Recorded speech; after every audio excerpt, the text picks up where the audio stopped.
Eunice Tellereau, mesdames et messieurs, est une consultante internationale qui vraiment nous fait profiter donc de son intelligence, de son esprit vif et dynamique. Plusieurs mercredis maintenant dans cette autre saison de la matinale Nouvelle Formule. Avec elle, nous allons aborder un point très important de l'éducation.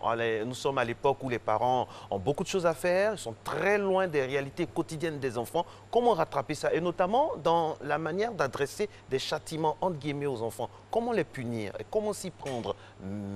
Diplomatie, carotte, bâton, bref, avec elle, on va tout savoir aujourd'hui. Bonjour Madame Tellereau. Bonjour Marco, Alors, bonjour Alix. Quand et comment punir mon enfant? C'est tout un programme. C'est ça, tout à fait. Ben, en fait, avant de répondre à la question quand et comment punir, c'est important de clarifier un certain nombre de choses. En général, on pense à punir un enfant lorsqu'il fait des gaffes, mais on confond pas mal de choses. Il faut savoir qu'il y a 3 éléments dont il faut faire une bonne distinction. Il y a les actes qui sont des actes de maladresse, d'accord? Il y a certains actes que nos enfants posent aussi qui sont liés à un manque de maturité. Et il y a les vrais gaffes qui sont des actes répréhensibles, d'accord? Et avant de répondre à la question, moi je voudrais vous proposer un petit quiz pour qu'on puisse bien faire le distinguo entre ces 3 choses, d'accord? Ça marche. On ne triche pas son voisin. Hein. Non, non, pas du tout. Faites-nous Je vais vous confiance. donner des C'est cas vrai qu'on est pratiques. synchrone, mais on ne va pas regarder. Il n'y a pas de souci. On ne pétrole pas ici. Voilà. On ne triche pas son voisin. Donc, je vais vous poser, vous présenter des cas pratiques et puis vous allez me dire si ce qui s'est passé dans ces cas pratiques-là correspond à une vraie gaffe, à une maladresse ou à l'immaturité de l'enfant. 1. Stéphanie, votre fille de 9 ans, a fait pipi au lit. D'accord. Je fais comme mon ancien voisin de terminale. Stéphanie, à 9 ans, elle a fait pipi au lit. C'est bon, on lève les ardoises. Alors, c'est De l'immaturité pour moi. de l'immaturité. OK. Marco, immaturité. D'accord. Ben, c'est pas la bonne réponse. C'est une maladresse. Elle a 9 ans. Oui, ça peut arriver. À moins qu'elle se lève volontairement pour faire pipi au lit et qu'elle se rendorme. Mais c'est un acte involontaire. Parce qu'en général, même quand un enfant fait pipi au lit, il culpabilise, il a honte, il est triste. Non, on s'est dit que peut-être elle À n'a 9 pas... ans, Elle ne peut... Voilà, à 9 Elle a ans. déjà eu le procédé pour pouvoir se lever et faire pipi parce qu'à un certain âge, on arrête le port de la couche quand même. Bien sûr. Et puis, avant d'aller au lit, on envoie toujours les enfants. Allez faire pipi, allez vous brosser les dents Comme on avant dit, on d'aller peut dormir. mettre sous le couvert de elle a bien mangé, elle était trop rassasiée, quoi. Oui, c'est vrai. D'accord. Mais ce n'est pas toujours évident pour tous les enfants. Il y en a qui acquièrent ce contrôle de la vessie là, vers 3 ans, 4 ans. Et puis il y en a chez qui, il y en a qui prennent un peu plus de temps. Hein. Moi, ça m'est déjà arrivé. Hein, Là, vous ne nous dites pas si c'est une 9, habitude. 10 ans. Hein. Là, vous ne nous dites pas si c'est une habitude ou pas. Ou bien c'est inattendu. Voilà. C'est inhabituel, c'est arrivé. Ah, voilà, ça aurait C'est dû figurer, exceptionnel. ça aurait dû figurer dans Voilà, la question. exceptionnel. Elle, Oui. Stéphanie a exceptionnellement fait pipi Ah. à 9 ans. Donc, levez votre ardoise. C'est Voilà. question Elle mal dit- formulée. Allez, Voilà. question mal formulée. Marco Bon, Alice, allons-y. bonus. Tidiane, votre fils de 3 ans a perdu les clés de votre voiture. Et là, vous vous apprêtez à sortir et Tidiane, qui a 3 ans, a perdu les clés de la voiture. Secours. Une maladresse. OK, d'accord. Alix, Il a 3 ans. il a 3 ans. Il a 3 ans et il a perdu les clés de la Il faut voiture. laisser le petit respirer. Il n'a pas fait exprès. Maladresse, on va dire que c'est plutôt de l'immaturité. À 3 ans, on ne sait pas prendre soin Soin. des objets. D'accord. Donc, Donc, devant C'est 15 vrai que millions, c'est énervant, donc, hein. devant 15 millions de gens, On a vous dites zéro. que 25 millions de gens, on On a a zéro. zéro Quoi. suiveur. OK. non, mais ne vous inquiétez Vous pas. voulez parce toujours que- venir sur ce plateau. OK. Ne vous inquiétez pas parce que la majorité Interrogation des parents... surprise. Mais en bon, plus. puisque Faut- hier, faut- nous avons faut- reçu faut quelqu'un ces de erreurs. droit, au niveau du droit, c'est une maladresse. Parce qu'un enfant de 3 ans ne peut pas appréhender l'attention totale requise pour savoir où il a mis la clé, La clé il y a et tout 2 ça. minutes. En D'où- plus, il d'où considère comme un on jouet. pourrait Objection, retrouver- objection, votre honneur. C'est un jouet pour lui, donc Oui, c'est une maladresse. C'est une maladresse. En fait, on a, Bon, on si a vous, deux si vous sur- persistez, dans tous les cas, on est tous d'accord que ce n'est pas une vraie gaffe. Voilà. Voilà, Ok. d'accord. René Emmanuel, votre fils de 7 ans, a injurié sa nounou. Il a injurié la nounou, il a 7 ans. De quoi s'agit-il? Titi. Il y a comment... Ah, vraie gaffe. Aïe, aïe, aïe, aïe, aïe, c'est pas Là, au bon. moins, on est tous d'accord. Ensuite, Rosie, il me reste trois cas. Rosie, votre fille de 18 mois, a fait des gribouillis sur vos fauteuils blancs tout neufs, flambant neufs, flambant neufs. Et 18 mois. il mate. Immaturité. Bravo, ça fait combien? 2 bonnes réponses. Non, on a tout trouvé depuis. On a tout trouvé depuis. Hein. Il y avait Ça fait, il y avait ça fait quiproquo 3 sur bonnes les- réponses, mais 2 questions Voilà. pas bien posées. Pas bien posé. Autant pour moi alors. David Josué, Non. votre fils de 4 ans, raconte à ses amis que vous êtes allé en vacances aux États-Unis alors qu'il est resté à la maison pendant toutes les Oh, vacances. mais pourquoi il fait ça? De quoi s'agit-il? C'est un menteur.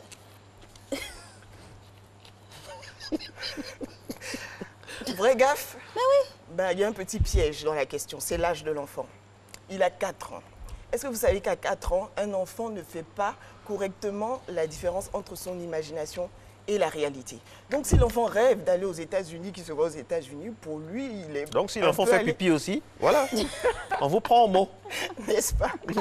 Par contre, Donc- si l'enfant a 7 ans, 8 ans, qu'il fait ça, il s'agit d'une vraie. Voilà, Stéphanie, elle a 9 ans.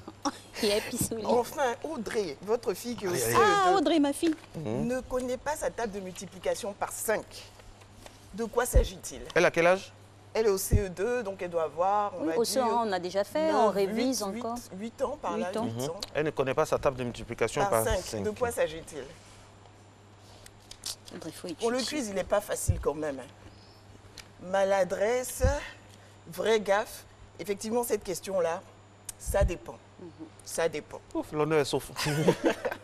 Tu as eu Ça peur dépend. d'avoir le 0. Si Audrey est une petite fille qu'on sait très intelligente, qu'elle devait travailler, devait réviser, et puis qu'Audrey a préféré aller jouer avec ses amis, elle n'a pas appris sa table de multiplication, il s'agit d'une D'une vraie vraie gaffe. Par contre, si Audrey n'a pas compris, bah, c'est peut-être qu'elle est en période d'apprentissage. Donc voilà, ça peut être l'immaturité, elle est en train de grandir.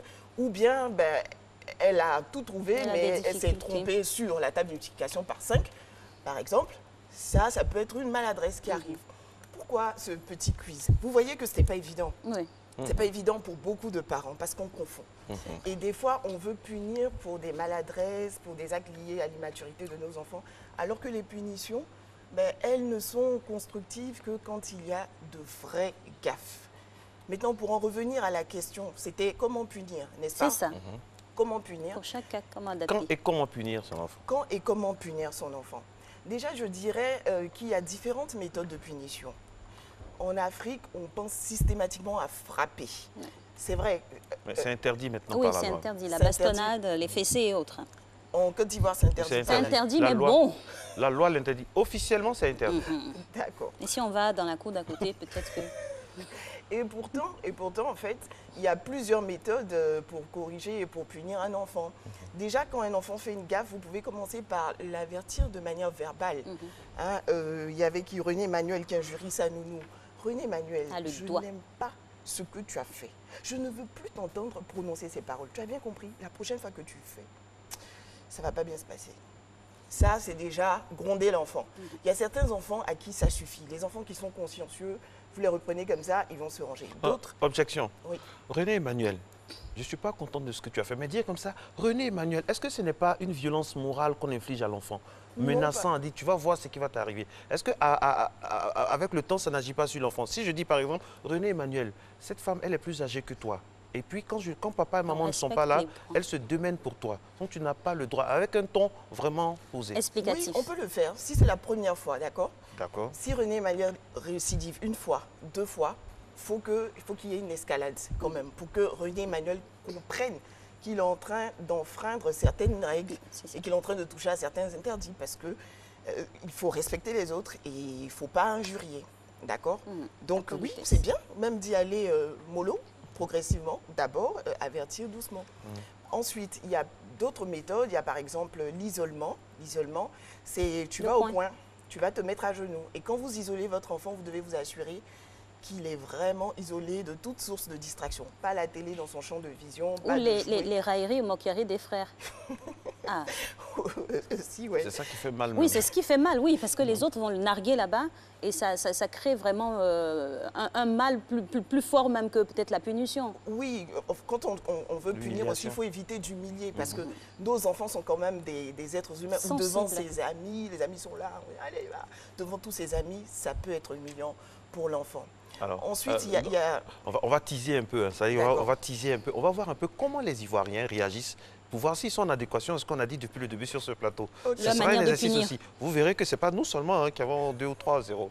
Allez, micro-trottoir tout sauvé. grâce à notre bonzo national. C'est parti.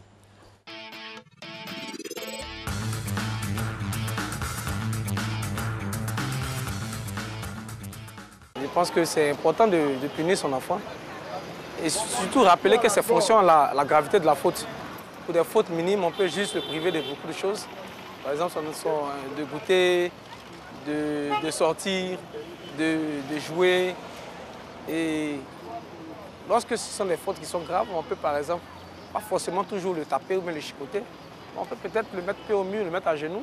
Souvent, je pense qu'il est bon souvent de taper un peu, de chicoter un peu.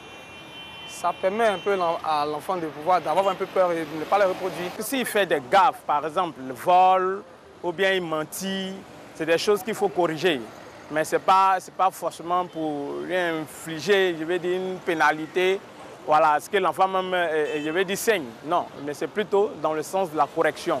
Là, quand il grandit avec certaines valeurs qui lui permettent d'être équilibré dans la vie. Ça dépend du comportement, ça dépend de l'acte qu'il a posé. Et par rapport à ça aussi, on peut lui imposer une punition selon la faute. Bon, si la faute n'est pas trop lourde, une punition juste peut-être se mettre en genoux pendant un certain temps. Si la faute est un peu lourde, peut-être le punir par rapport au jeu qu'il aime. Puis qu'à l'interdit de toucher ce qu'il aime. S'il aime beaucoup jouer, l'interdit de jouer pendant un certain temps. Voilà, beaucoup d'avis. On parle du profil de l'acte, des valeurs à inculquer, mais tous sont unanimes qu'il faut infliger une correction. Bien sûr. Parce que quand il n'y a pas de correction, c'est comme si on vivait dans un pays Pas avec des d'autorité. lois sans sanction. S'il n'y avait pas de prison, ben, il y aurait eu beaucoup de vols, beaucoup de meurtres. Ça allait être la jungle. Et la correction permet à l'enfant de se rappeler qu'il y a des règles et qu'il faut se comporter d'une certaine manière parce qu'on est en société. C'est ce que vous développez tout à l'heure et que nous avons coupé. Oui. Voilà, Surtout donc, la forme de la correction aussi. Est-ce qu'il faut en arriver forcément au sévice corporel? Ah non, absolument pas. Absolument pas. Et je pense justement que c'est à cause de ces sévices-là qu'il y a eu cette loi pour interdire les châtiments corporels. Il ne faut pas virer dans la maltraitance. Il y a des parents qui sont durs, qui vont mettre du piment dans les yeux de leurs enfants, dans les organes génitaux. Certaines personnes qui vont verser de l'eau chaude sur les enfants, battre à sang. Non, pas cela. En fait, à part le fait d'isoler, il y a d'autres méthodes. On peut priver aussi l'enfant je ne dirais pas goûter, mais d'un jouet, par exemple, qu'il apprécie bien. Ce à quoi il tient le plus. Voilà, de la télé, de regarder la télé. On peut le priver d'une sortie, etc. Il ne faut pas priver l'enfant d'éléments vitaux pour lui, comme par exemple son dîner, ou alors encore le priver d'un cadeau d'anniversaire, si vous avez l'habitude de lui en offrir, de son cadeau de Noël. Oui, on menace beaucoup sur les anniversaires, c'est vrai. Voilà, faut pas quand même le faire parce que ça peut laisser une marque assez forte à votre enfant. Ensuite, vous pouvez infliger aussi des corvées à vos enfants. À l'école primaire, nous, on nous a fait recopier 100 fois « je ne bavarderai plus en classe, je ne bavarderai plus en classe », etc. Et quand vous finissez la corvée, ça vous dissuade de reproduire l'acte. Ça peut être aussi « j'ai sali le salon, mais je vais balayer, je vais nettoyer, je vais vider les poubelles ». Ça, c'est des corvées qui permettent aussi de corriger les enfants. Une autre méthode peut être aussi de laisser l'enfant endosser les conséquences de son acte. Un enfant qui refuse de réviser, vous pouvez lui dire « très bien, tu vas reprendre ta classe ». Et puis c'est tout. C'est un investissement. Oui. Mais si on parle à l'enfant qui ne comprend pas, on le suit. On te parle jusqu'à... Tu ne comprends pas. Il ne faut pas Parler comme les lutter pour Ivoiriens. aller chercher forcément à le faire passer en classe supérieure et continuer à l'assister. Il y a certains parents qui ont laissé les enfants reprendre et ça les a emmenés à prendre conscience, ou bien même le simple fait d'avertir l'enfant. Si tu continues, tu vas reprendre. L'enfant, il a peur de la conséquence. On l'envoie dans une autre ville pour fréquenter, comme ça il est confronté à certaines réalités qui n'ont rien à voir avec celles de la maison, comme ça il prend conscience indubitablement. Ça aussi, c'est une solution qui peut marcher. C'est aussi une solution qui peut marcher. Maintenant, pour en revenir au châtiment corporel, effectivement, il y en a qui virent dans l'extrême. Et il y a plusieurs courants de pensée qui sont contre. Mais moi, si je veux donner un avis personnel, hein, sans tomber dans les sévices, franchement, ce n'est pas forcément quelque chose de mauvais. Pourvu que la douleur infligée s'estompe dans les minutes qui suivent, bon, c'est pas forcément... Parce qu'il y a certains enfants à qui c'est salutaire. Mais non, après, il faut savoir qu'il y a une manière même d'infliger le châtiment ou la punition, toutes les punitions dont j'ai parlé, pour que la punition reste constructive. Le but, ce n'est pas d'assouvir sa colère. Mais on voit un comportement chez l'enfant qu'on n'aime pas et on veut qu'il change. Il faut le faire de manière constructive et il y a des étapes à suivre si on veut que ce soit constructif pour l'enfant. Et une correction, une punition bien infligée vous rapproche de votre enfant au lieu de vous en éloigner. D'accord, on va décrypter ce que vous venez de nous dire là, c'est très intéressant. Le temps pour nous de partir pour le témoignage proposé par M. Emmanuel Bonzo. Quand ma fille me fait des bêtises, elle a 7 ans, elle m'a fait un jour une bêtise, c'est décrit à l'encre indélébile sur le meuble télé. Et quand je suis rentrée du travail, j'ai éclaté de rire parce que généralement on voit ça beaucoup sur Facebook, on se dit que ça ne peut pas nous arriver. Or moi ça m'est arrivé, elle a écrit à l'encre indélébile, j'ai rigolé, après je l'ai appelée pour lui dire pourquoi elle m'a fait ça. Elle m'a dit maman je voulais écrire, j'ai dit mais on n'écrit pas n'importe où. Donc pour la punition je lui ai dit je vais te punir. Mais pour ta punition, tu vas me lire la Bible. Donc je lui ai donné sa Bible pour enfants, parce qu'elle a une Bible pour enfants. Et elle m'a lu au moins 3 à 4 chapitres. Voilà, c'était la punition que je lui ai donnée. Mais généralement, je ne la punis pas parce qu'elle est encore toute jeune. Je lui montre en fait ce qu'elle doit faire, ce qu'elle ne doit pas faire. Voilà.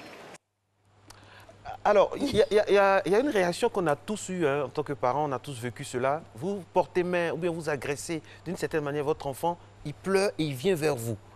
Ah ça fend le cœur quoi. C'est-à-dire que quel que soit ce que vous infligez, l'enfant il pleure, il se console quand même chez vous. Oui. Wow. Vous l'auteur de la douleur. Moi ça m'a... C'est bien d'avoir un cœur d'enfant. Les enfants ils pardonnent rapidement.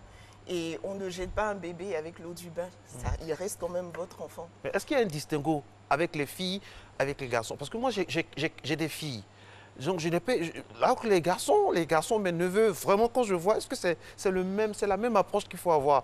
Entre filles et garçons. Entre filles et ça garçons. Dépend, enfin je dirais que ça dépend plus du tempérament de l'enfant. Il y a des enfants, il y a des filles qui sont très consciencieuses.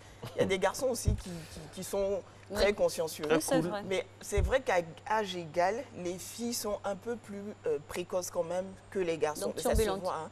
Turbulente. Ouais, c'est vrai. J'irai pas jusque-là. Mais à âge égal, les filles sont un petit peu plus précoces. Vous allez voir que les filles s'asseyent avant les garçons et par là pour les garçons. Donc elles ont une capacité de raisonnement en général qui est plus évoluée que les garçons à âge égal. Donc dans la manière de corriger, vous allez faire en fonction... Dans la manière de corriger, je dirais de punir les enfants, je dirais qu'il y a notre personnalité aussi hein, qui joue. Il y en a qui seront plus à l'aise avec le fait d'isoler l'enfant, d'autres avec le fait de priver l'enfant de quelque chose, ainsi de suite. Moi, je ne peux pas gifler mon enfant, honnêtement. Non, mais c'est même pas plus faire ça maintenant. Là. C'est pas Vous savez faire que nous, on ne nous a pas loupé. Ah oui, on a pris le... Bref, mais on a pris ça à plus C'est fouiller. pas à faire, c'est pas à faire, franchement, parce que ça laisse de mauvais souvenirs en plus. À l'africaine, quoi. Ouais. Mais on ne peut plus faire ça maintenant. Comme je le disais, en fait, quand vous corrigez, quand vous punissez vos enfants, il y a une manière de le faire. D'abord, il faut appeler l'enfant. Il faut qu'il réalise la faute qu'il a commise. Malheureusement, il y a beaucoup d'enfants qui sont punis, mais qui ne savent même pas pourquoi ils sont punis. L'enfant est là, il est en train de jouer, la maman vient, elle gifle. L'enfant ne sait pas si c'est parce qu'il arrive, il a sauté, il l'observait depuis. Il a fait du bruit, il ne sait même pas. Donc, j'avais demandé, par exemple, de ne pas jouer au basket au salon. J'arrive, je vois mon fils avec la balle de basket dans le salon en train de jouer. Je l'appelle et je lui dis, qu'est-ce que je t'avais dit? Tu avais dit de ne pas jouer. L'enfant sait pourquoi, d'accord? Ok, tu as joué avec ta balle de basket au salon. Je vais te confisquer ta balle. Ça, c'est la privation, par exemple. Je la garde pendant 3 jours. Pendant 3 jours, tu seras privé. Et je garde. Après, il faut apprendre à l'enfant à présenter ses excuses. On pense que demander pardon est inné, mais ce n'est pas inné. Il faut appeler votre enfant et dire quand c'est comme ça, on dit pardon papa, on dit pardon maman. Et quand votre enfant vous a présenté ses excuses, il faut dire à votre enfant que vous lui pardonnez. Il y a beaucoup de parents, oh mais quitte là, là-bas, tu es trop bandit. Et puis il y a certains parents qui ont des mots. On parlait tout à l'heure de violence physique, mais il y a des parents qui sont violents verbalement. MB, point, chien. Il y a des parents même qui traitent leurs propres enfants de bâtards. Ça ne va pas dans ta tête, tu es bête. Oui. Non, s'il vous plaît, faites pas ça à vos enfants. dites à vos enfants, à votre enfant que vous l'aimez, que vous lui pardonnez, que vous savez que c'est un enfant qui est sage et qu'il ne va pas reproduire. Et après, si la gaffe commise par l'enfant nécessite une certaine réparation, il faut encourager l'enfant à réparer son acte. On avait le cas de René Emmanuel qui avait injurié sa nounou. Oui. Il faut dire à René Emmanuel, tu vas demander pardon aussi à la nounou. Voilà comment une punition peut être constructive. Parce que quand on dit à son enfant qu'on l'aime en dépit de tout, qu'on lui pardonne, l'enfant ne se sent pas rejeté. Alors, Et au village, on voilà, part au village. Au village. Oui, Et le c'est village, facile au village. nos parents au village, c'est vrai qu'on les accuse, mais selon des statistiques, les enfants qui ont été élevés au village produisent à l'école de très bons résultats et une discipline à toute épreuve. Ils respectent certaines valeurs par rapport aux enfants nés en milieu urbain. Alors que parfois, on décrit, on dit que l'éducation du village est trop physique, on maltraite trop les enfants. Ils ont été élevés à la dure. Ils ont été élevés à la dure. C'est vrai que l'éducation africaine, elle est à la dure. L'éducation occidentale, on est un peu plus cool. Moi, je pense qu'il faut s'inspirer des deux modèles et tirer ce qu'il y a de meilleur dans les deux modèles. Quand un enfant est éduqué à la dure, des fois, ça éteint sa personnalité. Il devient béni oui, il dit oui à tout, il se plaint jamais. Voilà. Quand un enfant aussi, il est élevé de manière trop cool, il peut devenir un enfant roi. Il n'a pas d'égard pour les autres, il fait ce qu'il a envie de faire. Donc il faut tirer ce qu'il y a de meilleur dans les deux et puis donner une bonne éducation à son enfant. C'est une bonne conclusion. Donner une bonne éducation, ça passe bien sûr par tout ce que vous nous avez dit là. Identifier réellement la nature de la gaffe avant d'infliger aussi une punition adéquate. Merci à vous, Eunice Terreiro, d'être passé sur ce plateau. On se revoit bientôt avec beaucoup de plaisir. Et vous, chers parents, modérez les punitions parce que rappelez-vous que vous en avez aussi commis.